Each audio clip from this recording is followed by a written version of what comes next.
Good morning, everyone. This is a late video. It's a Saturday, so I normally try and do this on the Friday. But as I said via Twitter yesterday, it has been a birthday. I was just looking at the comments to see Burton there wishing Ella happy birthday, so thanks for that. So Elle is my now 9-year-old daughter. And yeah, we just had a party, and I was like, I don't feel like... I mean, this was after the party and everything when I normally would have done the video. So I don't feel like doing this. So we just had neighbours over and we hung around and drank beer and chilled out. So I don't mind sometimes pushing my things back a little bit in order to have that little bit of extra family time. Now, look at the comments before I jump into all the other things.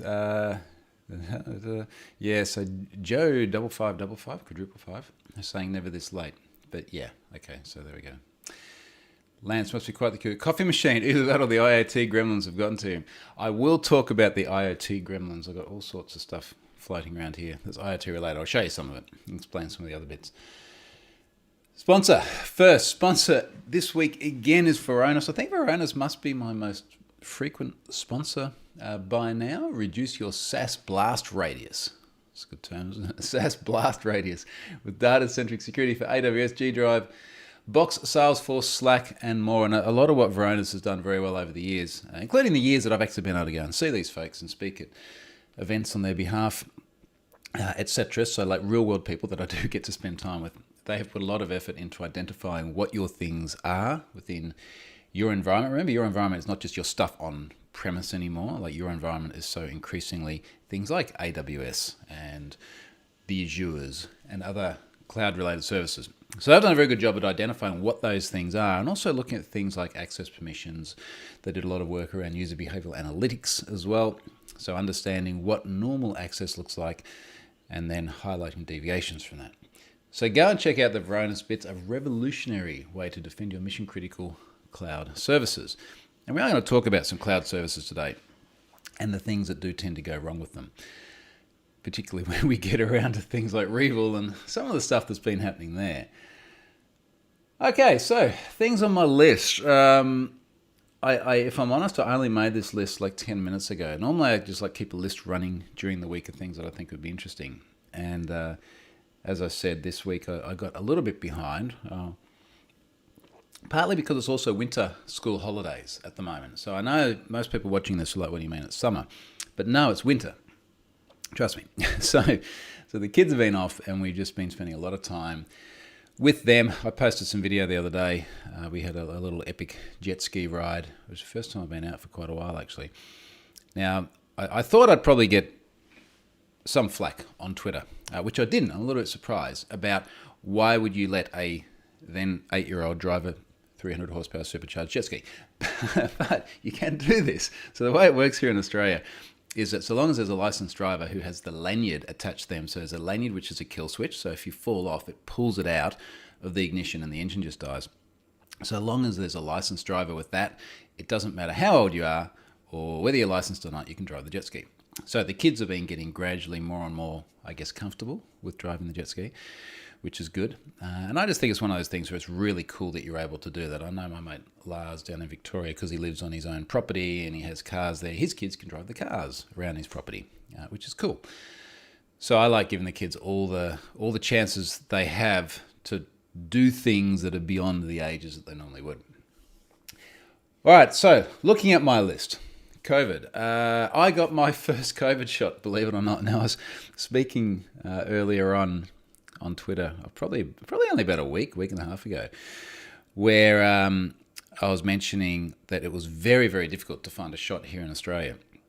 And I was explaining to folks, Australia is always very different to the rest of the world, but especially at the moment, it's very different to the rest of the world COVID-wise, because especially up until very recently, and this is not unprecedented here in Australia, but especially up until very recently, we've really just had no instances. Now, when I say no, there have been instances, but comparatively, relatively speaking to the rest of the world, it's just basically been nothing. So I've mentioned many times our state here, 5.1 million people, and I think we've had, 7 or 8 deaths for the entire thing, and very, very few cases of community transmission, very, very rare. So we've been in a little bit of a a bubble because we've just gone, okay, no one else can come in from overseas, bar a very, very small fraction of people that have to go to hotel quarantine. And it's effectively kept the virus out. Now, because of that, we just haven't moved very quickly with vaccines because people are like, we'll wait and see how it goes in the rest of the world. We don't have to worry too much because there's just not much of it out there. And that has made it very hard now that there have been little upticks because there have been escapes of the virus from hotel quarantine. So now people are like, I want to go and get the jab, and it's been very hard. But finally, we did actually manage to go and register via our state government website.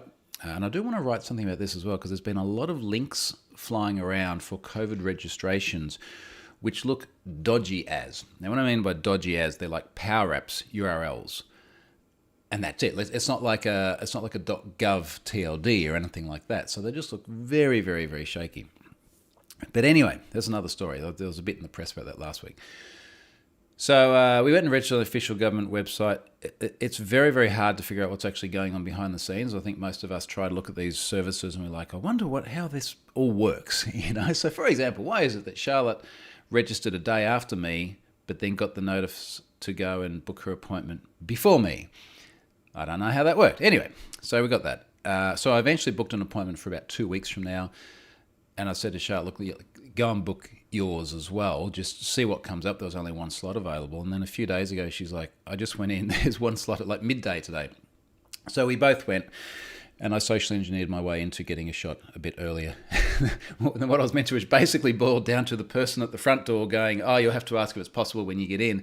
And then when we got in, the person there saying, well, what did the person at the front door say? And I was like, he said it was fine. So we got our first shot, booked again for 3 weeks to the day, which is now just under 3 weeks from now for the second shot, which is great. So that's locked in. We'll get this whole thing done in July. When I shared that online, I did find, because it's Twitter, I did find some people arguing about should be 6 weeks or 5 weeks or 3. And I was just watching these two people on Twitter just communicating in a negative, derogatory way about do your own research and look, it's really simple. It's like it's not the same everywhere in the world for various reasons, but you have a government, whether it be your state government or your national government, and they set out guidelines for stuff like just follow that because 99.9% for sure they know more about this stuff than you do. So like just go and follow the government advice for God's sake. Stop arguing on Twitter. Go and get your damn shot. Now, we are having, as I mentioned, COVID upticks. Let's see what's happened today.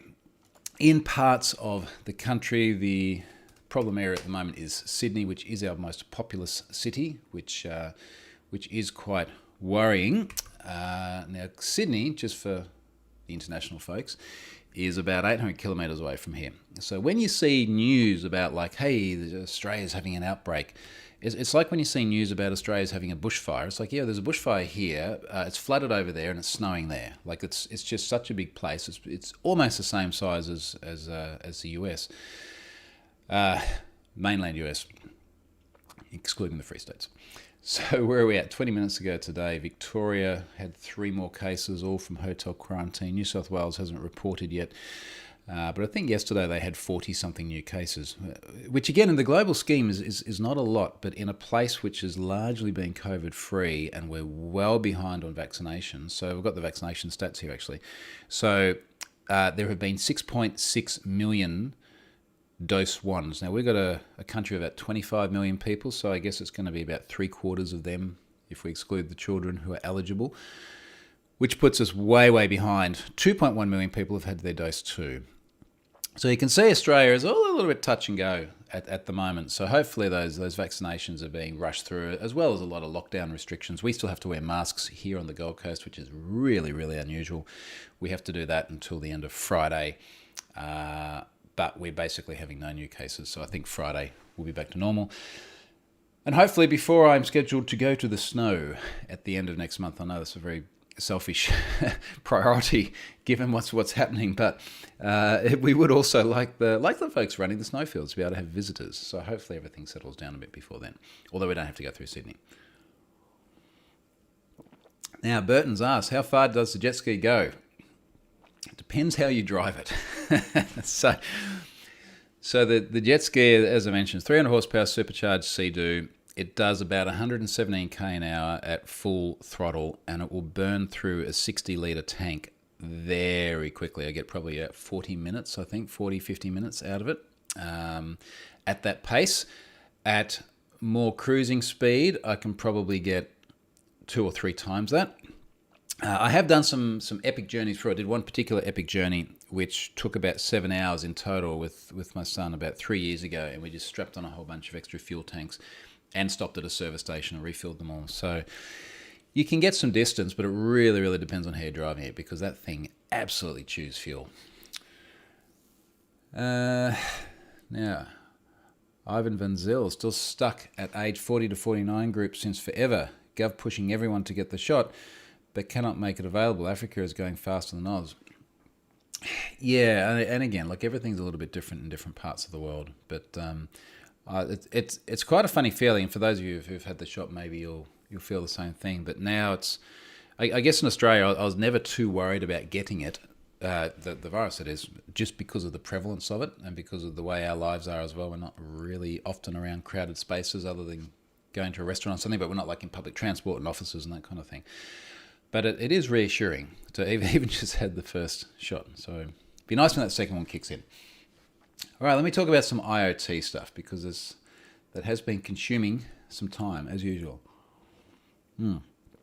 I've had various network problems, and the folks at Ubiquiti have been very good with this, but we believe what it boils down to, and I'm going to go and pull my Ubiquiti dashboard open now. Where did I put that? I'm sure you're like me, and you've just got like 50 different windows with 50 different tabs on each. Why do I only have one tab on that window? There we go, that's what I'm after. So, with support from the Ubiquiti folks, I believe that we've basically just got too much noise on the network. And a lot of this seems to be multicast traffic, so devices just communicating with devices in ways that they probably don't need to. And the folks there have been helping me make some tweaks in order to try and narrow down what the problem might be. Now, what I have ended up doing is on my IoT network, I have changed the 2G rate control and basically increased it to, it defaults to like 6 megabits a second to 24 megabits a second. So configured it to be a much higher density network. Now that impacts your range, so I do need to be a bit cautious of that. But it does do good things for reducing the chatter on the network. And I think that the thing that I'm sort of struggling with, even to find the words now, is I'm having trouble like just nailing this down to, here is a figure that shows the problem, and here is a change, and then the figure changes, and then the devices behave. And I do want to write something about this because I think it's very interesting as we sort of connect more and more stuff. It's like everyone's going to have these problems, right? Like if we start getting dozens and dozens, or in my case, 150 something different devices on the network, and there's a lot of chatter between them, at what point does network get saturated and you start having issues that are very, very hard to pinpoint and define? So, Crooked here says someone's de-authing your network trying to hack you. I guess the joy here is that if there was anyone too close by, you'd sort of get a sense of it. It's not like a high density apartment building or something where it's like, look, they could be anywhere. And yeah. So I don't think that is the problem. And of course, as I make adjustments to the network, I am seeing some improvements as well. So I was having trouble, for example, accessing Octoprint. Now, Octoprint runs on a Raspberry Pi. It is on Wi-Fi.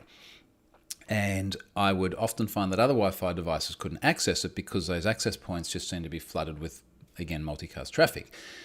Now, as I started setting the network to be for higher density devices, that problem came good. So no problems at all with Octoprint.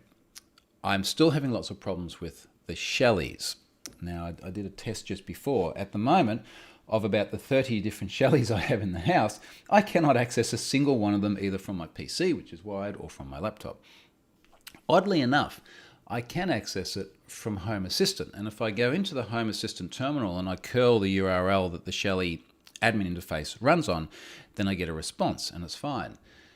And that's the sort of shit I'm just struggling with, because I can't show with numbers why that is the problem. And that's probably more to do with my lack of understanding of some of these network mechanics than what it is with Ubiquiti, but that's where we are. Adventure Matt says multicast broadcast transmit by default at the lowest basic rate, so you can prune off those to low data rates to make that traffic move faster and cause less congestion. This is the sort of tuning I've got to do at the moment. Ivan says, does it make difference between using channel 11 or channel 25 for Zigbee or not really? I don't think the Zigbee bit will really matter because I believe it's on a different frequency anyway. It has sort of made me think that, let's say the 20-something lights I recently put out here that are on Wi-Fi, I do have buyer's remorse about not getting them to be Zigbee. Firstly, because I'd have local control. Secondly, because I'd get a bunch of traffic off the network. Speaking of putting lots of devices on the network, I do have a bunch of Shellys sitting over there waiting to go into my currently being repaired ensuite and master bedroom. And there's going to be a Shelly on pretty much every switch. But what I've decided, and this is sort of the trying to find the sweet spot between IoT stuff and shit just working, is that every light in those two rooms, which to me, and this is where I think the UX of IoT is interesting.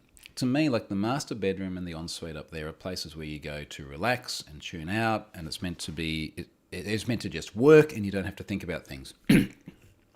The kids' room, the pool here in this office is, I don't mind beta testing. I don't mind mucking around with stuff. So with that in mind, what I've decided to do is every single light in the master and the ensuite is going to be a dumb light.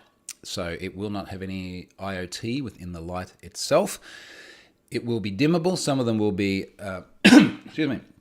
adjustable for warmth as well, not via IoT, but just by little switches on them. And then each one of those circuits will have a Shelly dimmer on it.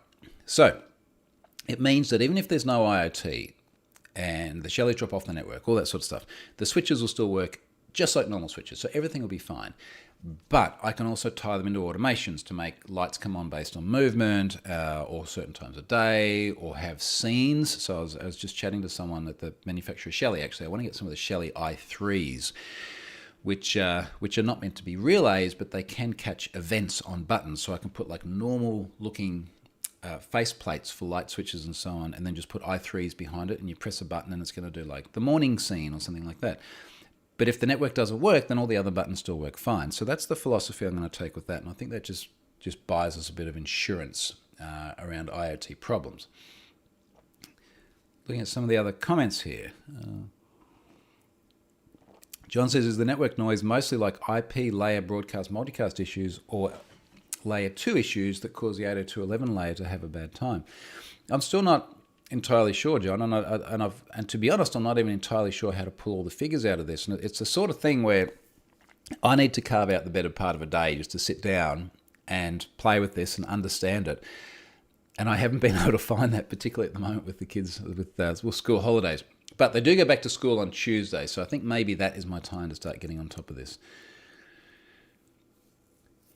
JJ 5555, you sure you're not maxing out your ARP cache in an old switch? Yeah, pretty sure of this. Now, what I've been doing with the Ubiquiti folks is you can dump all the logs of your network and then send them off to support. So I've been sending them lots of data like that, and I think if we were sort of exhausting ARP caches or something like that, they'd be able to see that in the logs. Adventure Matt says, did you did you put the Shelly 1 PM or 2 behind the dishwasher and washing machine? I'd love to do that. So, no to both of those.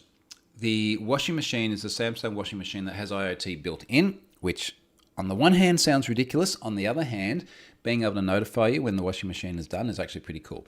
So because it's got native IoT, for want of a better term, I didn't need to put another power monitoring switch or anything like that.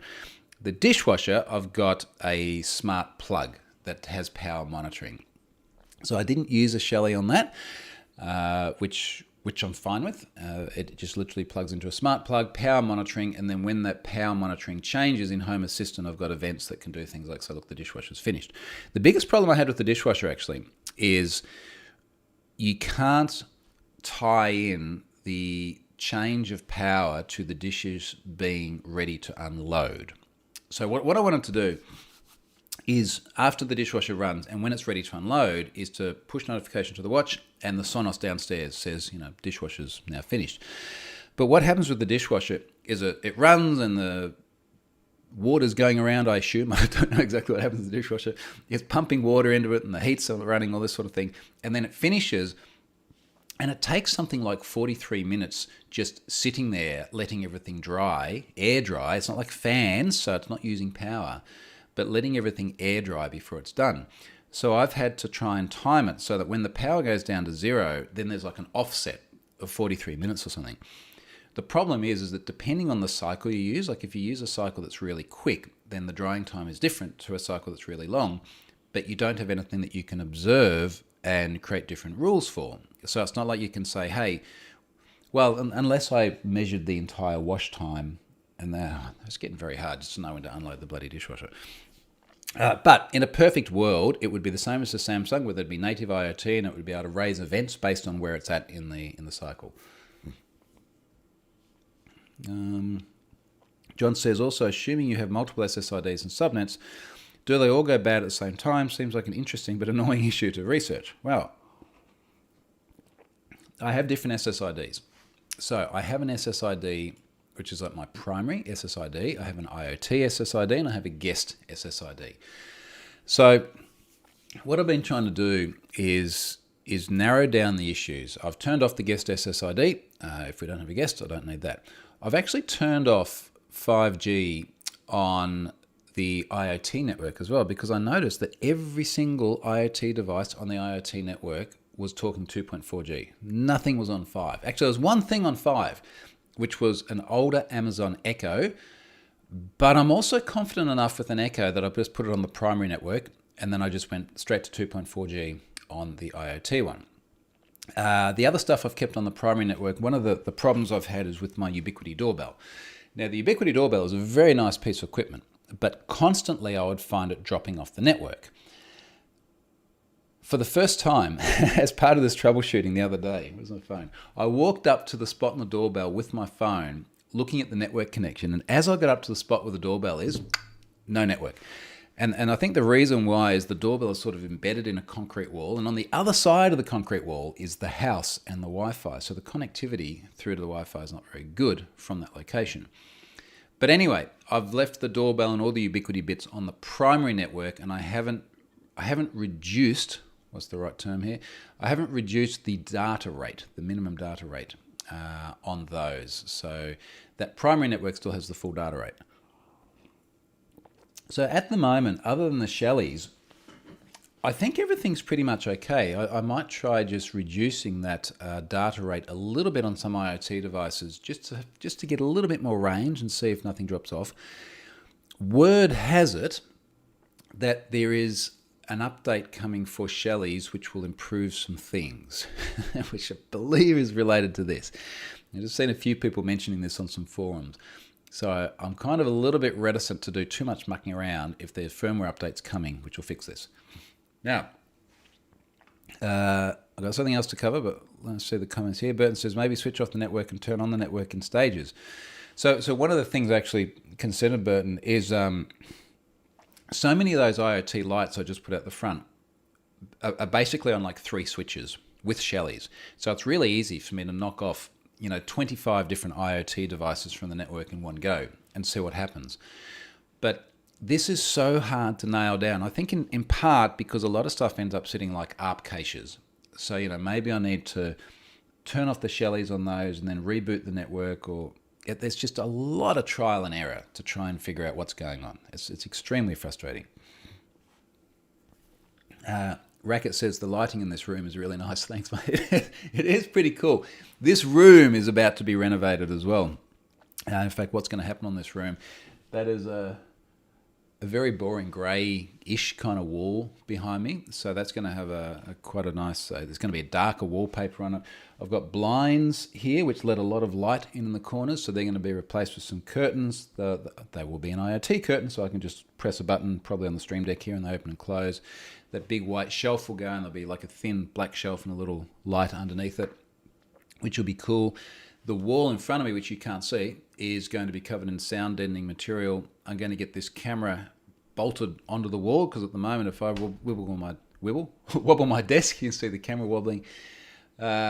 What else? A new desk that's just going to be a lot larger so that both Charlotte and I can sit at it together. We can bring both our chairs up because we do a lot of work here together, and at the moment she drags that chair, which is just not ideal. So it's going to be a bunch of stuff happening in this office because, let's face it, I'm not going anywhere for a long time, so I've got to make this office as productive as possible. Owen says, I was under the impression that 2.4 and 5 GHz spectrum of channels running on channel 10 contaminate adjacent channels' Wi-Fi noise. And look, I mean, this is all the stuff that to be honest, I don't know. I don't have enough understanding of this.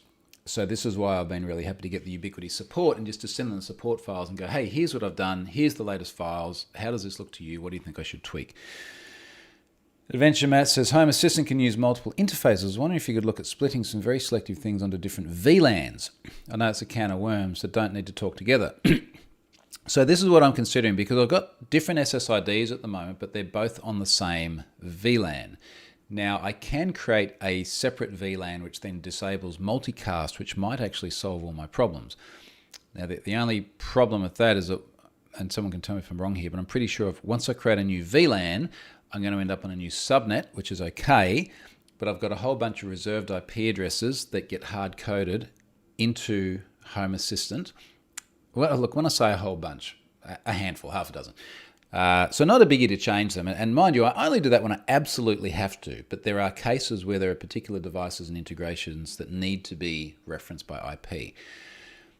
So anyway, we'll see how that goes. Now, something else I'll talk about, I was actually holding this up in the photo that I put on this video. This is a heated floor controller. Now, many of you are probably in parts of the world where you're like, yeah, we see these every day. We don't always see heated floors here. It's a very unusual thing to have a heated floor, not just in Australia, but particularly here on the Gold Coast, where in the middle of winter right now, it's 15 degrees Celsius. That is actually cold for here. So normally to be about 20 middle of winter.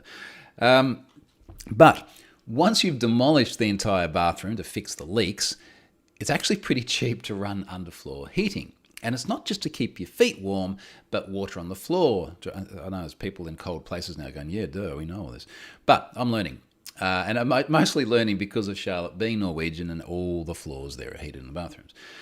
But anyway, it dries up any water laying around the floor and it reduces mold and things like that. So this is a heated floor controller. Now, there's some heated towel rails we put in, which should be on some sort of a schedule. And there are other devices I'll talk about later on. But one of the things I've found really interesting IoT-wise is different tradespeople coming in with different devices like this and saying, hey, all you do is you go into the device and you schedule it. And isn't it great, this one device, and it does it all.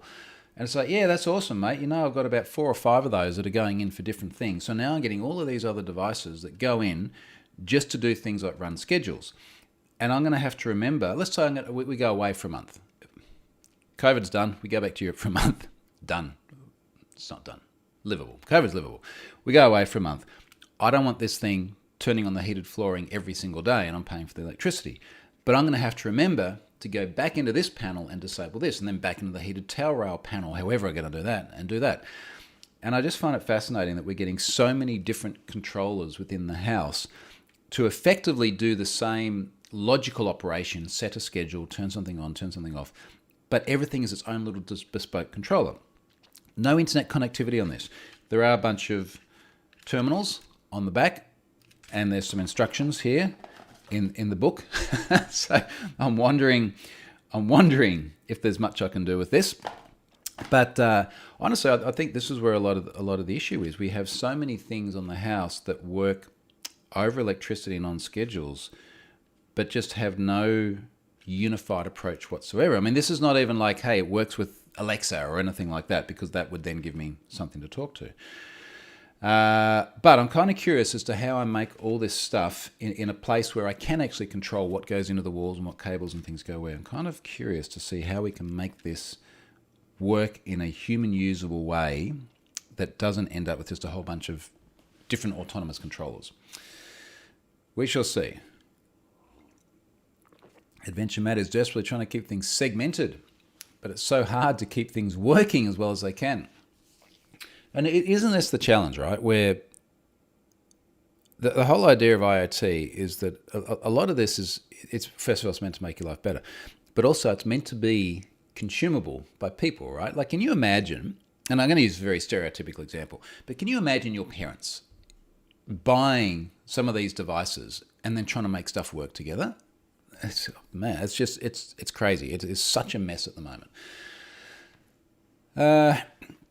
Now, there's a comment here about DHCP reservations. So when I said static IPs, I am using DHCP reservations. I'm not putting static IP address on devices. So that at least that does mean I can go into Ubiquiti, I can see all my reserved IP addresses, and I can go in and I can just change them to IP addresses on the new subnet, and then I can go back to Home Assistant and I can update them there as well. So it's probably going to burn me a few hours to set up the new VLAN, associate that SSID to there, change the subnet, change the reserved IP addresses, change configuration in Home Assistant, and hope for the best.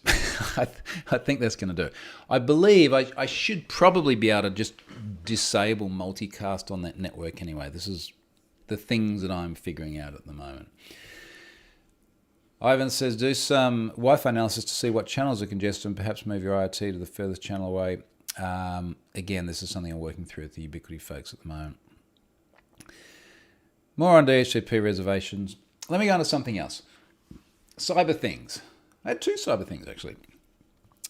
This Revil stuff. Man, this is this is getting fascinating. So Revil is this ransomware crew that does seem to have been rather successful as far as cyber criminals go. So they've been extremely active, managed to do encrypt a whole bunch of networks, and obviously have quite a bit of money paid to them as well. I believe it was them who was behind one of the Meatworks companies here in Australia as well that recently got hit. Massive impact on them. I think they paid some number of millions of dollars. The news headline here from the Daily Swig is Revil ransomware attackers demand $70 million following the Cassia VSA supply chain attack. They basically said, look, give us $70 million and we'll just stop. And that is insane. They've demanded $70 million paying over compromising IT management platform Cassia VSA and reportedly encrypting the data before more than 1,000 downstream organizations. And it's just, like we keep progressing so far in this industry in so many different ways, but then you see stuff like this, and this is on top of Colonial Pipelines this year and God knows what else. The exchange issues. Remember the exchange issues? God. It's just been such a crazy year, and this stuff just escalates and escalates and escalates.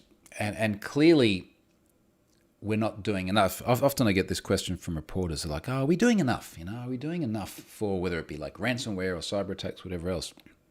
And I've always sort of said, look, it's not like when we're doing enough, this just doesn't happen at all. There's always going to be balance, right? There's always going to be the balance of how much effort and money and time we throw into this stuff and how much effect it has. You'll never get it down to zero.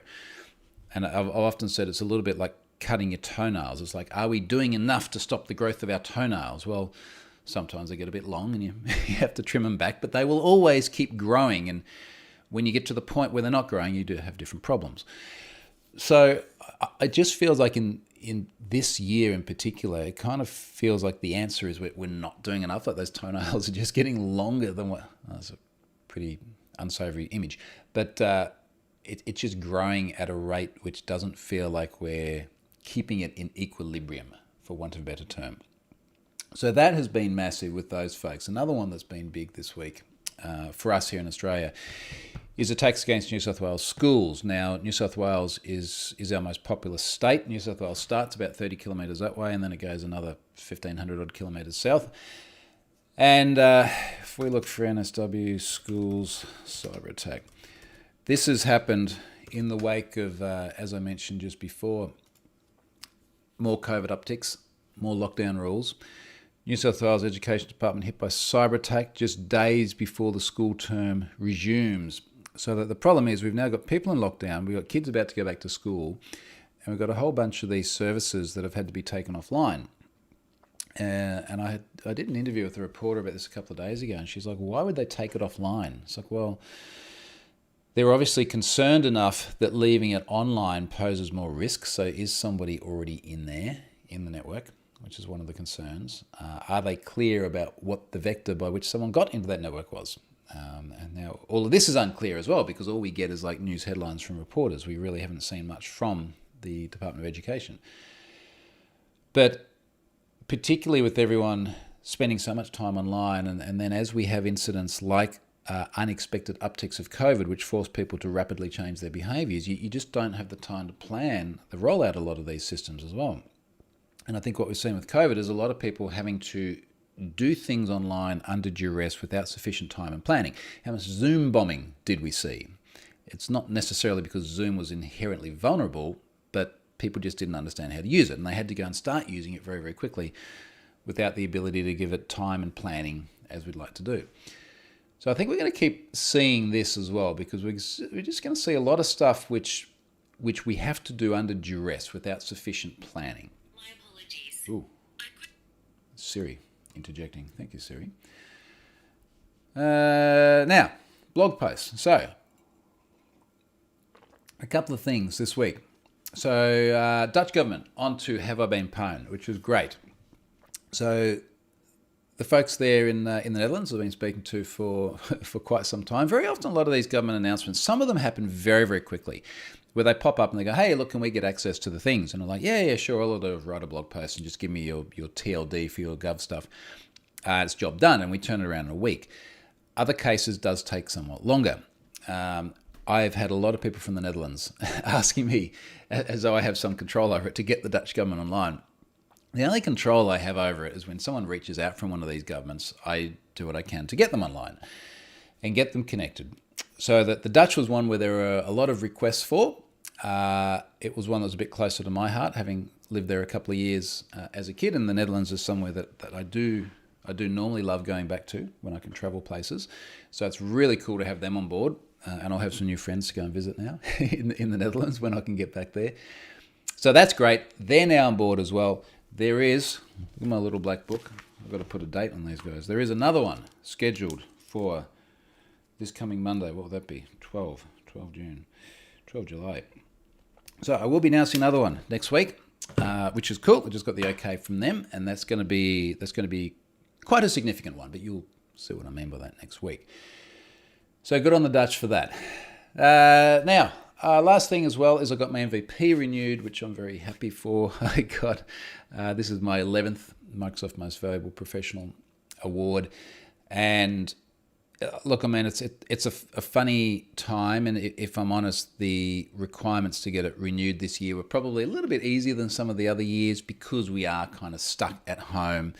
I felt a little bit more confident that it would be renewed without too much drama, I guess, but it's still very, very significant. And for me, the MVP award was sort of the point. So when was the first one for me? 2010. That was sort of the point where I was like, there might be something in this, like blogging and speaking and everything. And that, of course, now defines my life. So I guess I normally expect it to be renewed, but I don't want to understate how significant and important that still is. And as I said in the blog post, like the only reason the MVP stuff is there and it works, and the only reason I'm able to do this stuff is because people do consume what I create. And if they stop doing that for whatever reason, then I wouldn't be able to do this anymore. And I wouldn't be able to live this way and have this independence and this autonomy. And the ability to spend my time just mucking around with random shit like this that doesn't earn any money or give me a lifestyle because I've been able to actually make stuff out of the other things. And that's because of folks like you actually tuning into these things, consuming the things I create, making demand, and making companies want to pay me to go and do talks or workshops or things like that. So thanks, folks, for supporting me with the MVP. And hopefully I'll hit the dozen in a year from now. So look, I don't think there's much more in the comments here. The biggest thing that I've sort of taken away from some of these is some more ideas around just mucking around with this network, trying to get this network behaving the right way. So I really hope that a combination of some of the ideas here, the support from Ubiquity and the kids going back to school on Tuesday and me having a little bit more time, that hopefully next week when I do this, I'll have a much more stable network with the things working. What would actually make it perfect is if that Shelly firmware, which might help fix some of these problems, came out. So if you're from Shelly, please push the firmware. Thanks, folks. I'm going to go and now enjoy my Saturday, and I'll come to you back on the normal schedule of Friday next week. It will be Friday morning next week, my time. I've got to coordinate this around the skids. What are they? Probably skids. The kids' time with their schooling as well. Thanks, folks. See you next week.